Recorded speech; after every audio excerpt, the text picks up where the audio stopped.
constituidos, son las unidades funcionales de los ácidos nucleicos, ¿cierto? Como nuestro ADN y nuestro ARN. ¿Ahora qué pasó?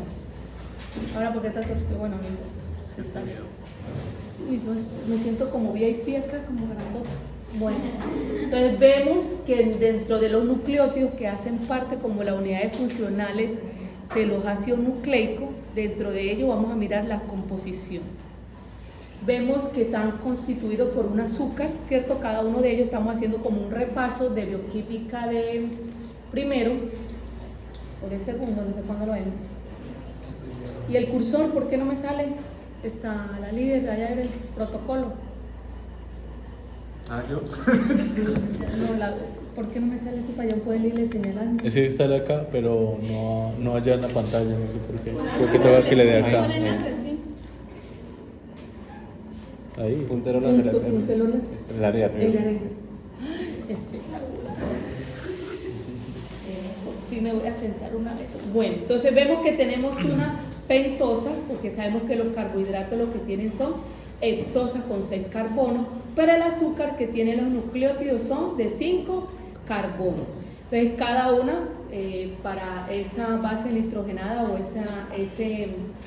ese ácido nucleico, en este caso una ribosa que hace parte de nuestro ARN y una desoxirribosa es el azúcar de nuestro ADN, cuya diferencia lo pueden observar muy bien en la imagen, en donde la ribosa en el carbono 2 tiene su grupo OH y en cambio la desoxirribosa pues no lo tiene solamente el hidrógeno, ¿cierto? Entonces, primera característica que tienen esos nucleótidos es la pentosa, que es el azúcar, una ribosa para el ARN y una desoxirribosa para nuestro ADN. Ahora bien, dentro de las bases nitrogenadas, como ustedes ven anillos heterocíclicos, y si hablamos de las pirimidinas, como son estas las que están acá arriba, que es la citosina, la timina y uracilo, cada uno con una configuración heterocíclica constituido por diferentes elementos, como pueden observar, nitrógeno, carbono. Y si vemos la diferencia magna que tiene la timina y el uracilo, que aunque parecen prácticamente iguales, la única diferencia es dónde está. En que la timina en el carbono 3 tiene un grupo metilo. ¿Sí lo observan? Esa es la única diferencia. Y que esta hace parte como tal una base nitrogenada importante, pero en nuestro ADN y esto en nuestro ARN. La citosina, como pueden observar, hace parte igual para ADN y ARN, y la adenina, que para ello ya constituyen 9 elementos con 2 anillos, ¿cierto? Un imidazol y un benzoico, como lo pueden observar aquí, tienen 2 anillos. Si vemos la diferencia entre la adenina y la guanina, entonces podemos observar que en el carbono número 6, aquí, número 6 tiene el grupo amino, tiene una amina, ¿cierto? A diferencia de esta, la amina la tiene es en el carbono número 2. Entonces esas son las bases nitrogenadas que hacen parte de los nucleótidos. Y esta imagen me encanta porque aquí parte toda la historia de lo que vamos a hablar durante toda la clase. Entonces, si vemos que cuando se une esta pentosa, esta azúcar, con una base nitrogenada a través de un enlace N-glucosídico, ya estamos hablando de que esto es un nucleósido, ¿cierto? La unión, entonces, vuelvo y repito, la unión entre el azúcar y la base nitrogenada, hablamos que son nucleósidos. Y cada uno tiene su nombre específico dependiendo pues cuál es el azúcar que se le unió y cuál es la base nitrogenada que se le unió a él. Pero si se le une aquí a través de un enlace fosfodiéster, se le une el grupo fosfato a este azúcar, pues ya ahora sí estamos hablando de lo que nos compete el día de hoy, que son los nucleótidos. Entonces aquí está un nucleótido constituido por un grupo fosfato, por un azúcar y por una base nitrogenada. Si añadido a ello, por ejemplo, en este caso sería esta es una adenina, ¿cierto? Diremos, esta es una adenina. Entonces este es un monofosfato de adenina, ¿cierto? Monofosfato porque solamente tiene un grupo fosfato. Si tuviera un 2 sería difosfato y si tuviera el 3, nuestro famoso trifosfato, en este caso dependiendo la base nitrogenada, pues le vamos a dar el nombre. Claro hasta ahí, entonces, ¿cuándo es nucleócido y cuándo es nucleótidos? Y aquí está la imagen de la nomenclatura de estos nucleótidos, si son un ARN o si son un ADN, y dependiendo cuál es su base, si es un ribonucleócido o si es un ribonucleótido como tal. Entonces, si la base es una adenina, entonces se llama el ribonucleócido, se llama una adenosina, ¿cierto? Y si fuese un nucleótido como tal, se puede llamar adenilato o el famoso adenosin monofosfato. Por lo general me van a escuchar hablar aquí, es las que están en paréntesis, adenosin monofosfato. Si es una guanina, entonces este ribonucleótido se va a llamar guanosin monofosfato, una uridina monofosfato, una citilato, una citosina monofosfato. Entonces, donde me está indicando acá que tienes un grupo fosfato, este nucleótido como tal. En nuestro ADN, entonces aquí vemos, dependiendo de la base, entonces si es un nucleótido o si en este caso un nucleótido o si es un me desconecté. Aquí está la unión de la base nitrogenada y del azúcar, en este caso un desoxirribonucleócido. Entonces si es de adenina se llamaría desoxiadenosina, y si fuese como tal el nucleótido, entonces desoxiadenilato o desoxiadenilato 5 monofosfato, ¿cierto? Entonces esta es la configuración que tienen los nucleótidos dependiendo si son ARN o dependiendo si son ADN. ¿Cuál es la función que tienen esos nucleótidos en nuestro cuerpo o la importancia como tal clínica que tienen? Como pueden observar, y una de las principales como mensajeros químicos a través del AMP cíclico o guanosin monofosfato cíclico, ¿cierto? O el GMP cíclico. Como intermediarios de energía, ya sea que tengan 3 fosfatos, como nuestro famoso ATP,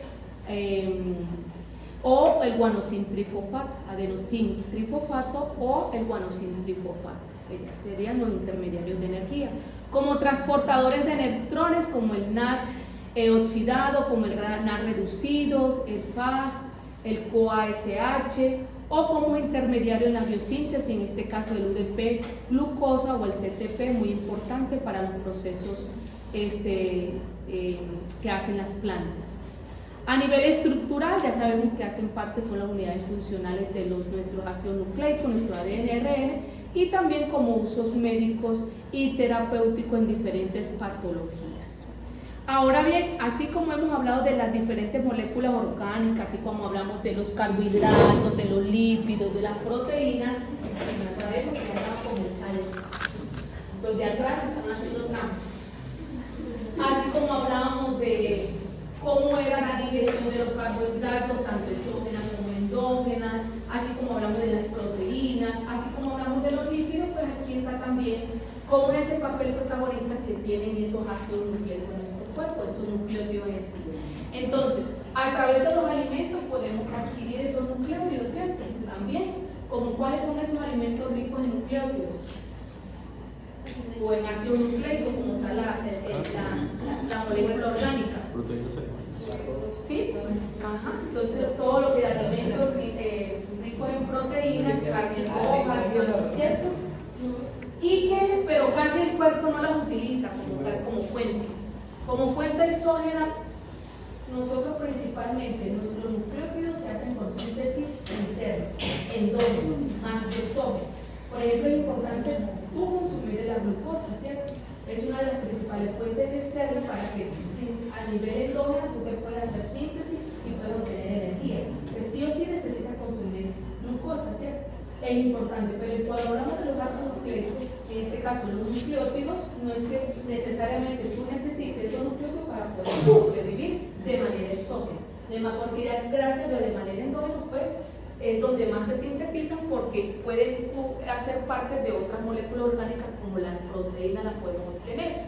Entonces, sabemos que ellas parten de un proceso de digestión en donde participan también enzimas, que ya se las voy a mostrar, para que finalmente puedan ser absorbidas a nivel intestinal y dentro de nuestro cuerpo puedan ser catabolizadas también o recuperadas algunos y finalmente pues podamos excretarla, la que el cuerpo ya no necesita. O como biosíntesis interna, que es lo que más nosotros realizamos para la fabricación de esas purinas, esas pirimidinas, en donde se hace la degradación de los mismos y cada uno de ellos tiene un papel fundamental: síntesis de nucleósidos y de ácidos nucleicos. Se da también la vía del catabolismo, eliminando esos productos de desecho, en este caso con las purinas, nuestro producto de desecho son el ácido úrico, ¿cierto? Y a través de las pirimirinas podemos eliminar, por ejemplo, betalanina, CO2 y amoníaco, ¿cierto? Entonces, producto de ese catabolismo. Y también tenemos síntesis de recuperación, en donde a través de proteínas o moléculas importantes como la PRPP podemos recuperar ese nucleótido y podemos convertirlo en esa base, la podemos convertir finalmente en un nucleótido. Cuando hablamos de que se sintetiza una nueva base nitrogenada, pues ese proceso requiere un gasto energético importante, y cuando se obtiene ese nucleótido a partir de una vía de recuperación, pues el costo energético es un poquito menor, ¿ok? Entonces vamos a mirar el paso a paso de lo que se requiere. Entonces, a nivel exógeno, esos nucleótidos que nosotros ingerimos en la dieta,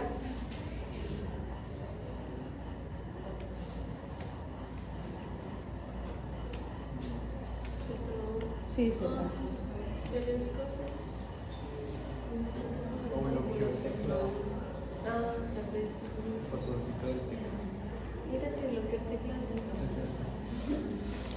Pero funciona el mouse. Ah, no, se bloqueó. Mira tú. Sí, no se mueve el puntero ni nada.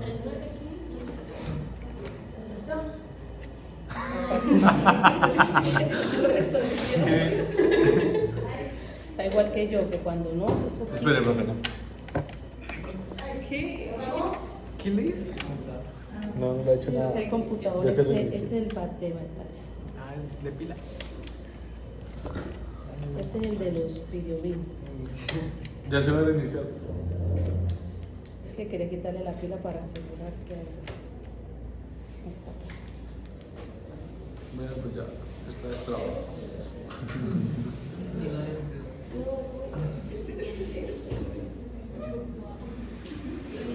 Hoy llegaron 23 estudiantes. 23 estudiantes.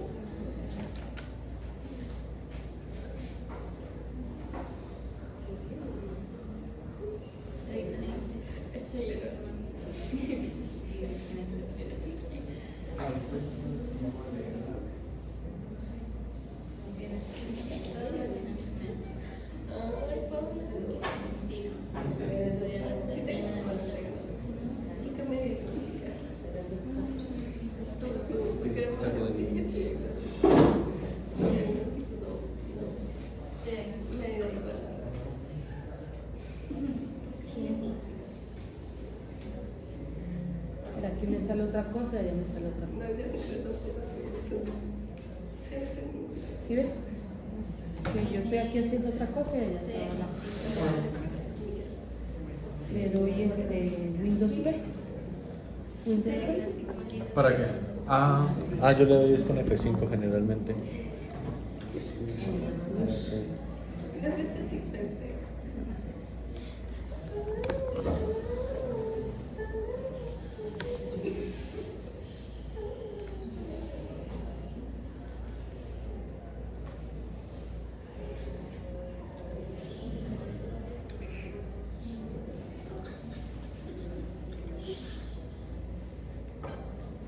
Continuamos acá.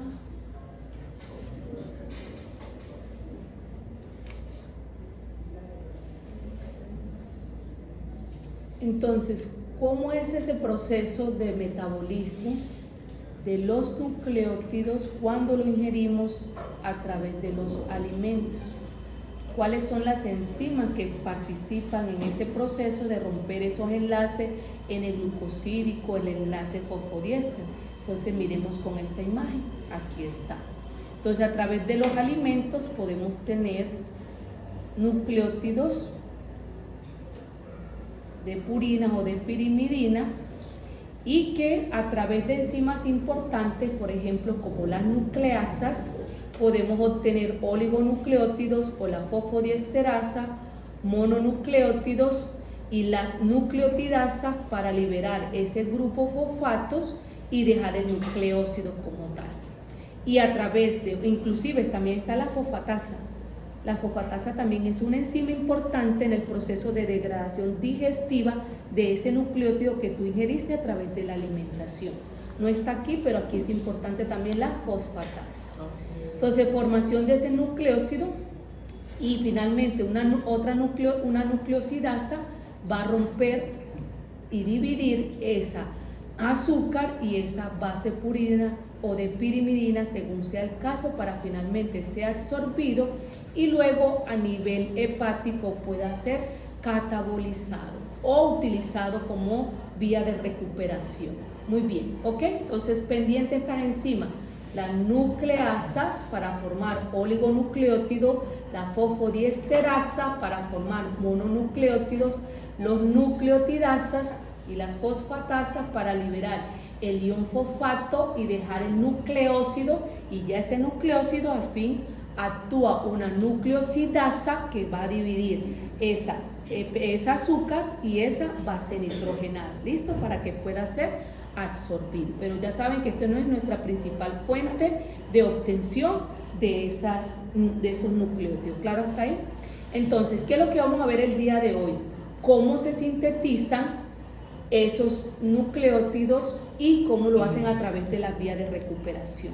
Tengan en cuenta esto: existen precursores que son los aminoácidos, que son fundamental para que se pueda dar la síntesis de esos nucleótidos. Sin ellos no puede ser posible que tú formes adenina, ¿sí? O adenosina monofosfato o guanosina monofosfato, ¿listo? O citidina o uridina, dependiendo si es una purina o una pirimidina. Necesitas precursores. Y esos precursores son los que tú implementas o lo que el cuerpo utiliza para formar, en este caso, ese nucleótido, ya sea de purina o de pirimidina. Entonces, ¿cuáles son los 3 aminoácidos importantísimos en ese proceso? Tenemos el aspartato, la glicina y la glutamina. ¿Ok? Muy bien. Para formar las bases, en este caso los nucleótidos de adenina, guanina, citosina, timina y el uracilo. Entonces vamos a comenzar hablando sobre la biosíntesis de los nucleótidos de purina.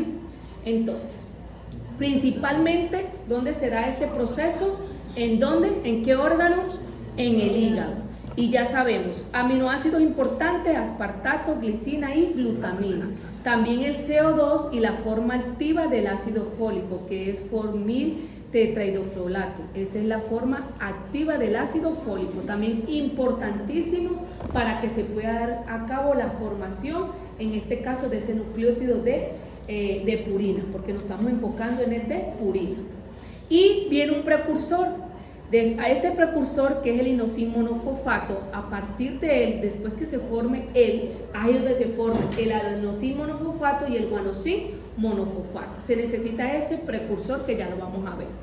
Entonces, como les dije, iniciamos para la formación de la biosíntesis de nucleótidos de purina, y en este caso comenzamos primero en la formación del IMP, que es el inosine monofosfato. ¿Cómo se forma esto? Entonces, con la unión, como pueden observar, tenemos aquí la pentosa y tenemos aquí el fosfato. Entonces, a través de la ribosa 5-fosfato es donde comienza la biosíntesis de las purinas. Y esta enzima, que es el PRPP sintasa, que es pirofosfil, el fosforibosil pirofosfato, me va a permitir que tome ese ATP, o sea, tome un fosfato de ese ATP y me lo convierta en AMP. Para formar la siguiente molécula, que como pueden observar aquí, este ion fosfato se le ancla aquí a esta, para formar el 5-fosforibosil 1-pirofosfato. Y asimismo, luego a través de esta otra enzima que pueden observar y la glutamina que ven acá, donde le da o le agrega como tal este grupo amino, el que ustedes observan acá, y forma el glutamato. ¿Sí ven? Esta glutamina le dona el grupo amino y se lo ancla acá y ese queda en glutamato, para así comenzar a formar el proceso de la IMP3, ¿sí? Luego, después de eso, o sea, se necesita sí o sí este proceso para poder formar la biosíntesis del nucleótido. Entonces, pendiente de que esta es pregunta de examen. Entonces, la biosíntesis de las purinas comienza a partir de esto, de una ribosa 5-fosfato. Y luego ahí sí vamos a completar los elementos que forman estos dos anillos. En este caso estamos hablando de una purina, una pirimidina. Una purina, ¿cierto? Porque estamos hablando de los nucleótidos de purina que tienen estos dos anillos, el imidazol y el benzoico. Entonces, ¿de dónde toman los elementos para poder formar esta estructura, ¿cierto? Esta base nitrogenada. Como pueden observar, en el carbono 6 es donado el CO2 de la cadena respiratoria, el nitrógeno del aspartato, el carbono 2 y el carbono 8 de la forma activa del ácido fólico, el nitrógeno 3 y el nitrógeno 9, ¿de quién lo está tomando? De la glutamina, y el nitrógeno 7, ¿de quién lo está tomando? De la glicina. Es como un revoltijo.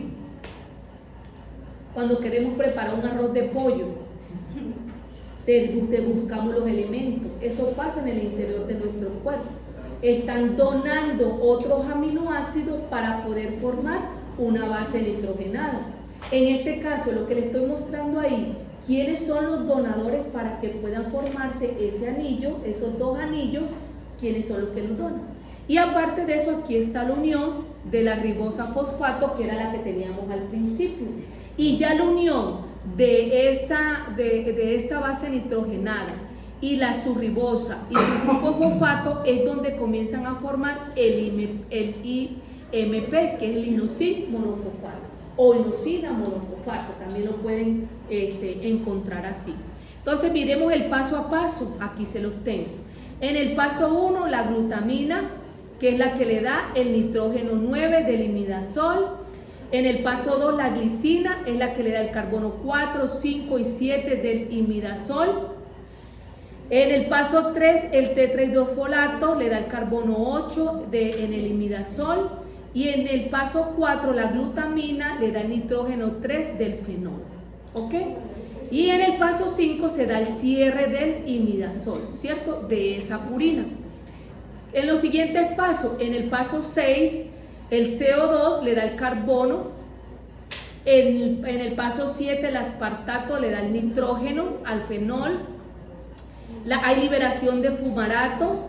Y otra vez la vitamina 9, la activa, el tetrahidrofolato le da el carbono 2. Para así dar el cierre total y ahí sí formar el IMP. Cuando se forma el IMP, ahora sí tenemos que comenzar a formar o a diferenciar si es adenosina monofosfato o guanosina monofosfato. Porque acuérdense que los nucleósidos, en este caso de purina, solamente tenemos esos dos, o de guanina o de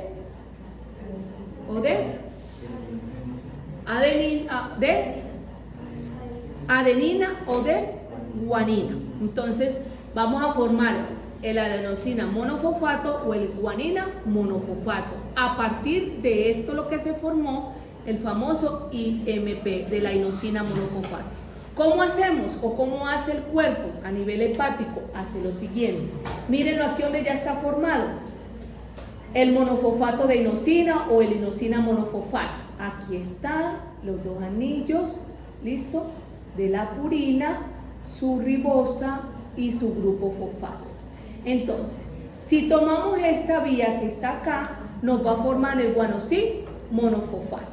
¿Qué es lo que está pasando aquí? Entonces, observamos que hay ingreso de agua, donde este NAS reducido se convierte en NAS oxidado, y a partir de la enzima IMP deshidrogenasa, pues vamos a formar este producto que se llama la xantosina monofosfato, la famosa XMP. Como pueden observar, ya está cambiando la configuración, porque mira, aquí tiene un HN, bueno, el OH sigue igual, pero aquí está el cambio de esto a través de este proceso de reducción y a partir de este proceso de hidratación de esta molécula.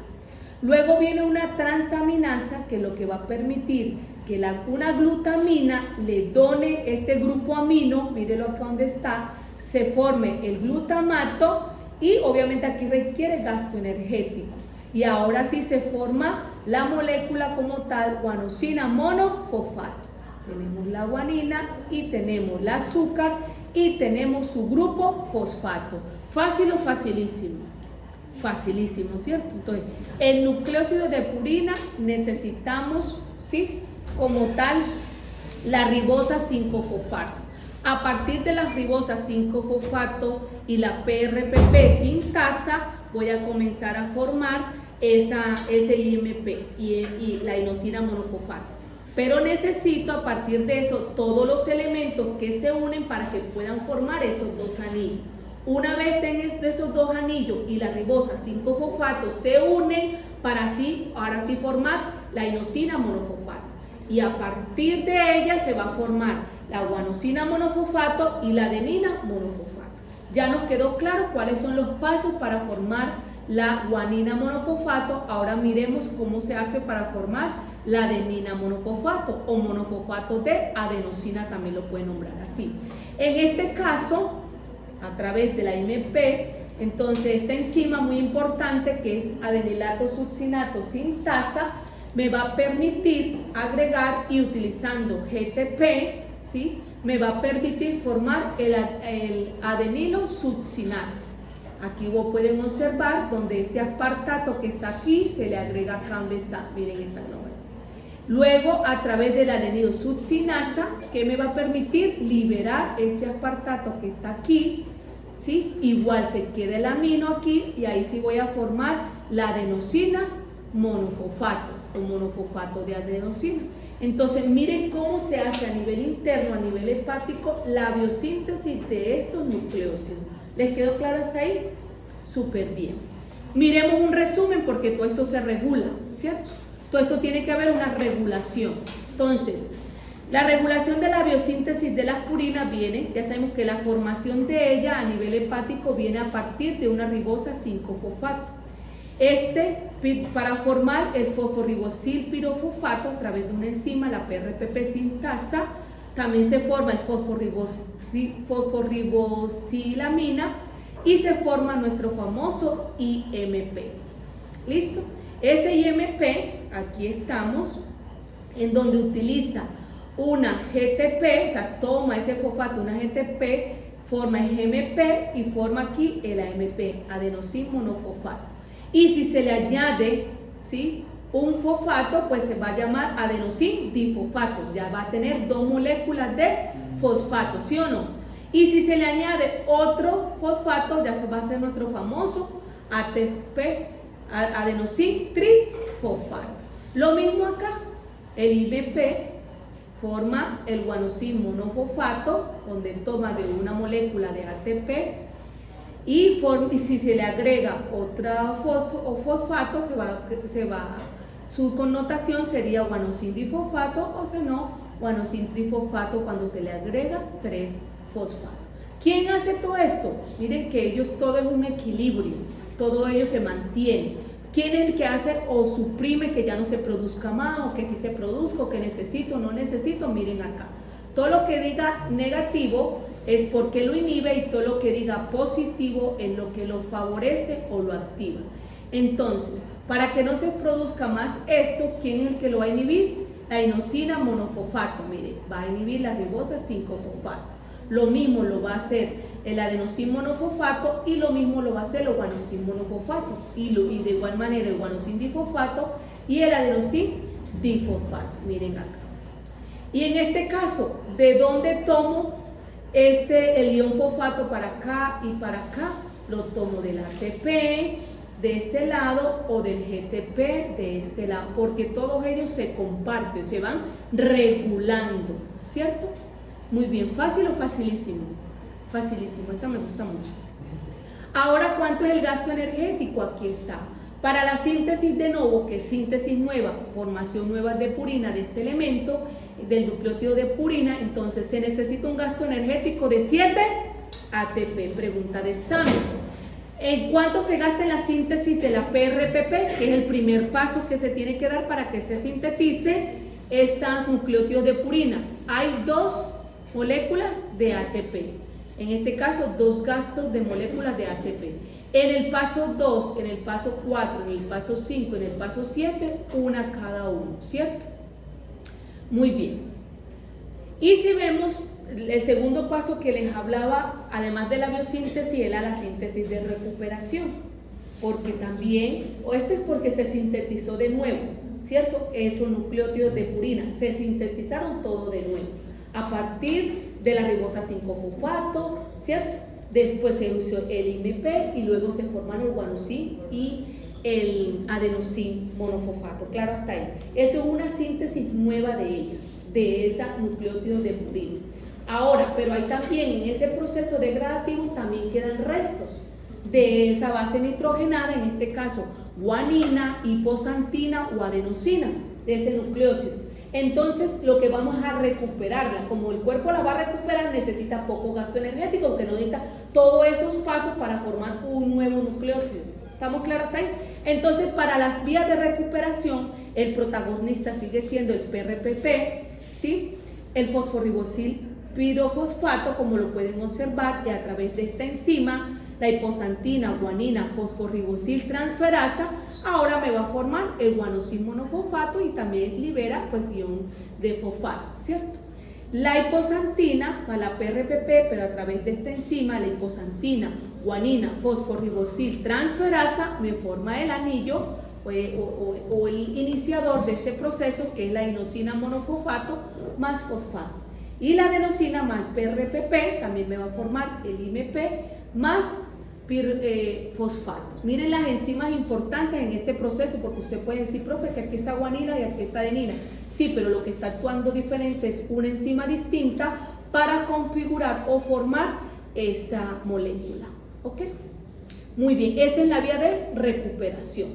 En esta vía de recuperación, ¿cuántas moléculas de ATP se necesitan? 2. ¿Y por qué? Porque obviamente todo parte a partir de esta, valga la redundancia, del pirofosfil, el PRPP. ¿Ok?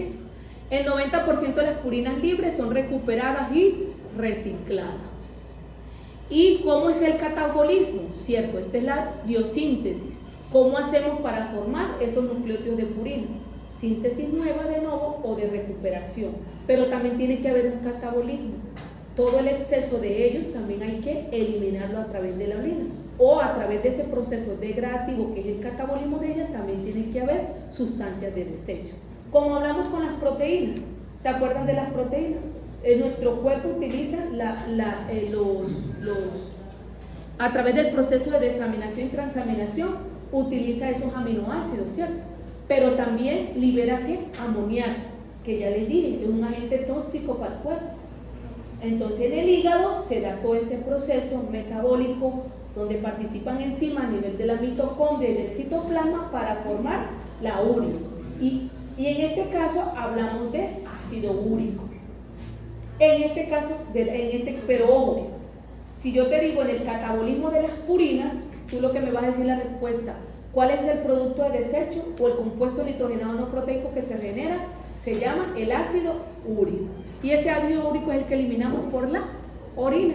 Que inclusive, como es un compuesto nitrogenado no proteico, muchas veces ustedes como médicos a veces piden para evaluar la función renal, pero en realidad pues no, al menos que lo pidan en una orina 24 horas. Pero el ácido úrico principalmente ustedes lo piden es en sangre, donde ustedes quieren mirar si hay una hiperuricemia en el paciente, o sea que si hay acúmulos de ese ácido úrico que comienza a generar cristales. Entonces, ¿qué pasa en mi paciente? Esos cristales se depositan en las articulaciones, donde viene el proceso de hinchazón, inflamación del paciente y comienza el paciente a producir hiperuricemia, ¿cierto? Entonces, más que todo ustedes lo piden es en sangre, pero nosotros lo eliminamos por la orina. Como un compuesto nitrogenado no proteico, pues también puede evaluar la función renal. Si se pide, pues muy bien la prueba, ¿sí? Por ejemplo, una orina 24 horas, pero una orina normal, para medir el ácido úrico, pues no tiene mayor relevancia. ¿Claro hasta ahí? Para eso usted tiene la creatinina, para eso usted tiene el nitrógeno ureico, ¿ok? En este caso, el producto del catabolismo de las pirimidinas que vamos para allá sería el NH, sería el CO y las betalaninas. Pues dependiendo, porque el uracilo da otro producto, otro aminoácido. Ya vamos para allá, no te preocupes. Entonces miremos con esta imagen. En esta imagen el catabolismo de los nucleótidos igual. Aquí tenemos nuestro adenosín-monofosfato, la inosín-monofosfato, guanosín-monofosfato, santina-monofosfato, y comienza a partir de estas enzimas a sacar esos elementos de esos nucleótidos de purinas, y todos van a converger a formar santinas, como pueden observar, y esta santina, a través de la santina oxidasa, se forma el ácido úrico. Muchos de los antibióticos creados para disminuir el ácido úrico en sangre de mi paciente tienen su foco principal sobre la santina oxidasa, porque sabemos que a partir de la santina oxidasa es donde vamos a formar ácido úrico. Entonces la mayoría de los medicamentos apuntan sobre esta enzima, o sea, actuar como un imitador, así como hablamos ayer de las estatinas, como un imitador sin sentido, para poder que el cuerpo ya no produzca más ácido úrico o bloquee esa reacción en pacientes que tengan el ácido úrico alto. Entonces, como pueden observar, para no detenerme aquí, aquí por ejemplo utiliza la 5-nucleotidasa para poder sacar el fosfato, y ahí ya me queda la adenosina, solamente el azúcar y la base nitrogenada, y agrego agua, y a través de esta enzima pues quito el NH4 para que se forme la inosina, después la hiposantina y así sucesivamente. Aquí, como su nombre lo dice, catabolismo, estoy catabolizando, estoy rompiendo una molécula compleja para volver una molécula más simple. En este caso, estas son las enzimas que participan, si es el AMP o el IMP, o estas si son el GMP, o esta la santina monofosfato. ¿Listo, mis hijos? Eso es.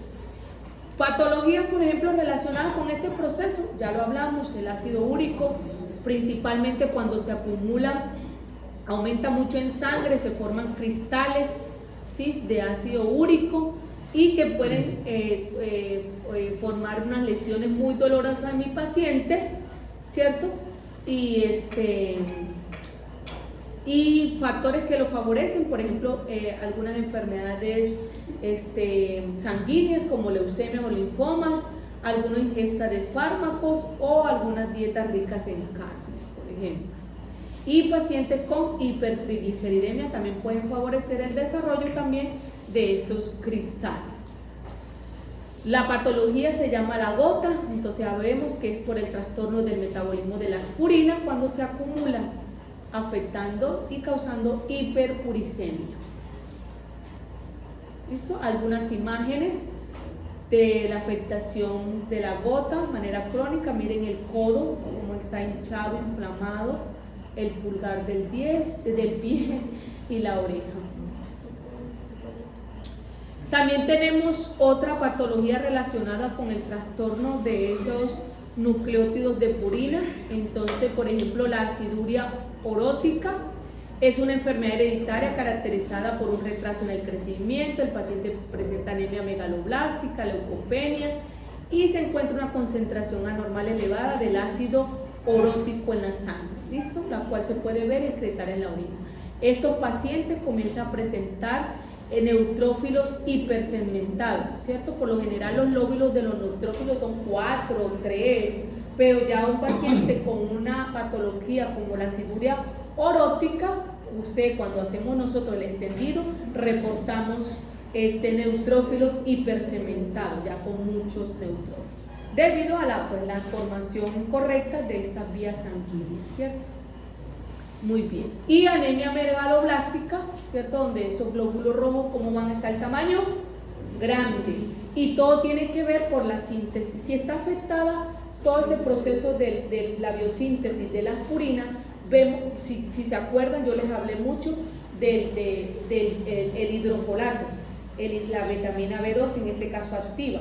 Si tú tienes una deficiencia de ella, pues vas a tener repercusión en el metabolismo de las purinas, y también, pues obviamente el paciente va a desarrollar una anemia megaloblástica, que es también por desarrollo de la misma. Si ve que todo va en conjunto, o sea, uno lo asocia.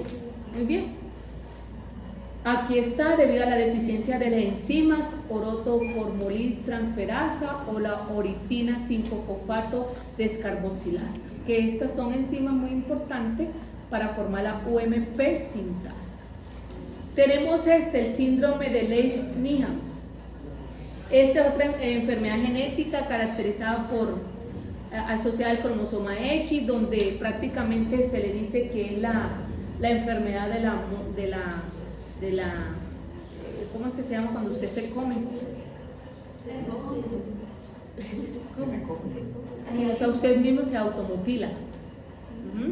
Miren, se automutila. O sea, ellos mismos se rompen el labio, todo, o sea, sienten que el cuerpo no es de ellos. Es una locura. Es una locura. Miren qué es lo que pasa con ella. Y eso es por una enzima, ¿no? Y uno cree que no, miren lo que puede hacer una enzima.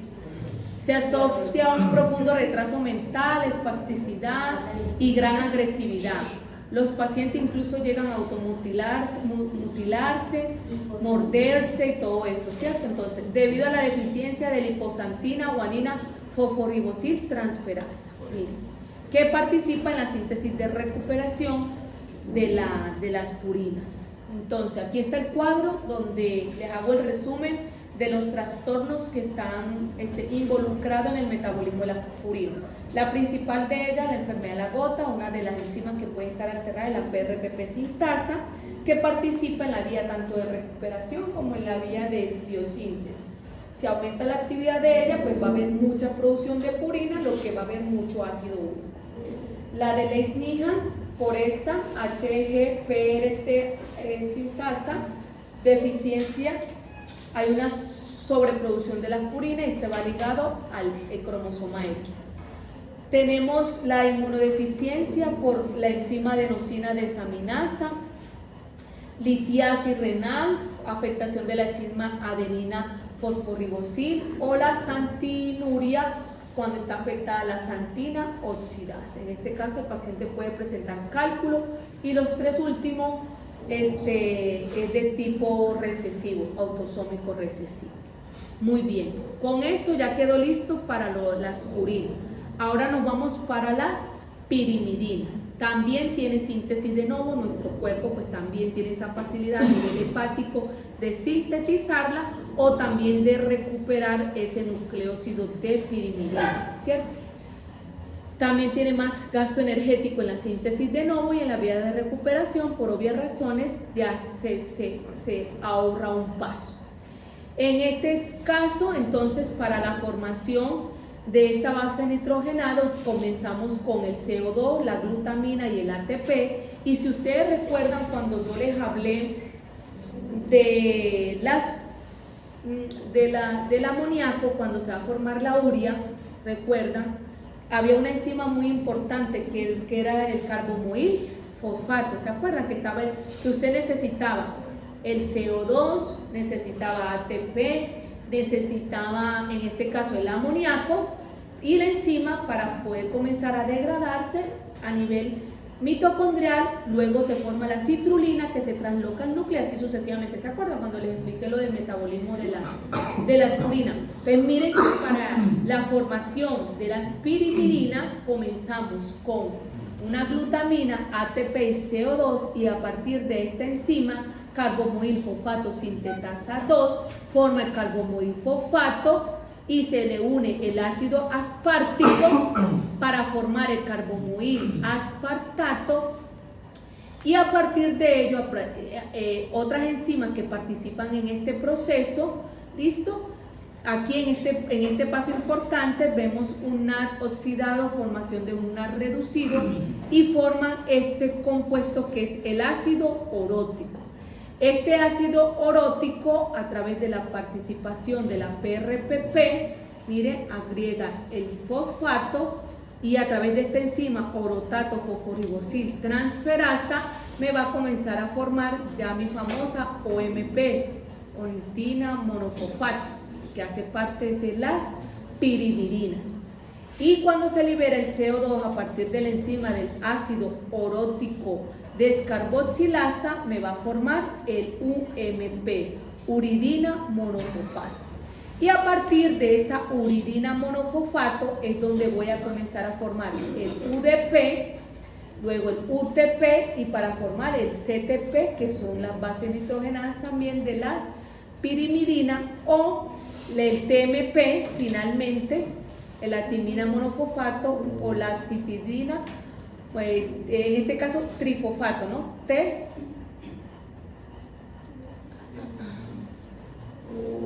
Citidina trifosfato, porque aquí están 1, 2, 3 fosfato, como pueden observar aquí. Y aquí la glutamina que le dona este grupo amino y se forma la citidina trifosfato. Mírenlo acá, está bien bacán. Y aquí a partir de esta, la timina monofosfato.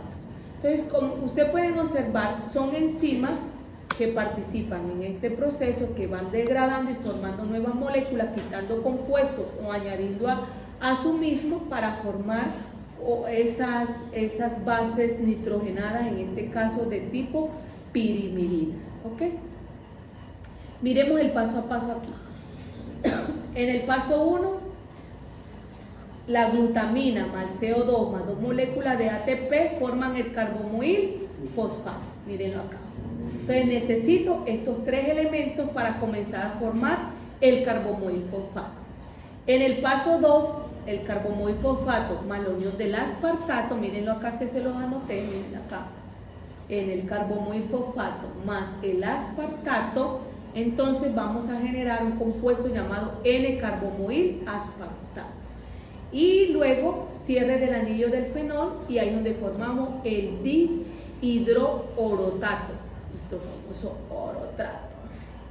En el paso 4, que hablamos de un paso de oxidación, ese dihidroorotato más el NAD oxidado, me va a formar orotato más NAD reducido y hidrógeno. Ese orotato, nuestra famosa PRPP, me va a formar el OMP.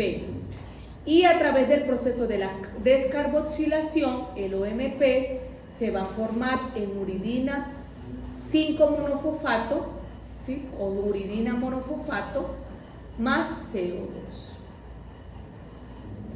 Y para formar tri y difosfato, pues es agregarle otro fosfato para saber. Entonces la UMP más un ATP me va a formar uridina difosfato más ADP.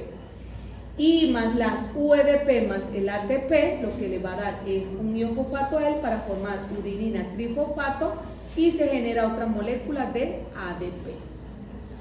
Dentro de este proceso, como pueden observar, el gasto energético de la síntesis de nuevo de las pirimidinas, de los nucleótidos de pirimidina, se requiere 4 ATP, o sea, hay un gasto energético de 4 ATP. 1 en la síntesis de PRPP, 2 y 2 en la síntesis de UTP. Entonces, para formar 4 ATP como gasto energético para la formación de los nucleótidos de pirimidina. En la de recuperación, ahora vamos a ver cómo es la fase de recuperación de los nucleótidos de pirimidina. Como lo pueden observar, aquí el orotato más una PRPP vuelve siendo la protagonista, forma el OMP.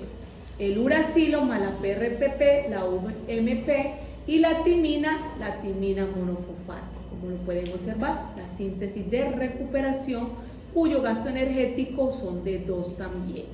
2 moléculas de ATP, porque solamente el gasto energético está en la formación de la PRPP.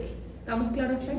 Entonces, tanto en la síntesis de purina como de pirimidina, en las vías de recuperación, ambas su gasto energético son 2 moléculas de ATP.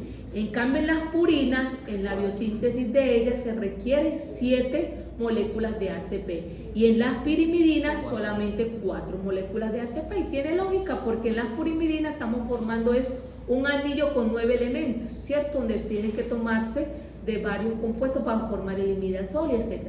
En cambio, en el otro es un solo anillo, ¿cierto? Entonces, obviamente el gasto energético en este proceso va a ser menos y ambos comparten las vías de recuperación, que es la PRPP, sus dos gastos energéticos de ATP para ambas. Igual la regulación parte, entonces, importante, aquí hacemos un repaso para formar estos nucleótidos de pirimidina. Entonces comenzamos con la glutamina, CO2 más 2 moléculas de ATP para formar el carbomoil fosfato, luego el carbomoil aspartato, porque acuérdense que se le une el aspartato a través de esa enzima, aspartato carbamilasa, y luego se forma el orotato, del orotato el UMP, y cuando se le adiciona el ion fosfato, pues se forma di, y este es el tri. Importante para formar el de la citosina, entonces en este caso como es de pirimidina, citosina trifosfato, o en este caso la timina monofosfato, dexocitimina monofosfato, y el dexouridina difosfato. Muy bien, excelente. ¿La cual?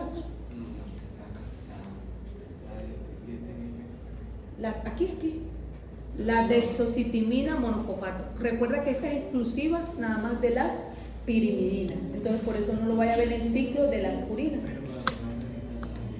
Ajá, en este caso se necesita primero que se forme, en este caso, la dexociuridina difosfato para que ella pueda tomar de ahí y formar esta.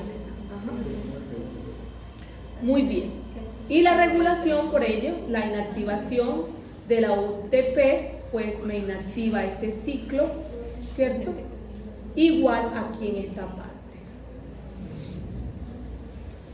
Y el catabolismo, lo que tú decías ahorita al final, al principio, que estabas hablando de qué era lo que se forma en el catabolismo de las pirimidinas. Ya sabemos que en las purinas es el ácido úrico, y en las pirimidinas, por ejemplo, si es en el catabolismo de la citosina, lo que vamos a formar en este caso es beta-alanina, CO2 y NH3.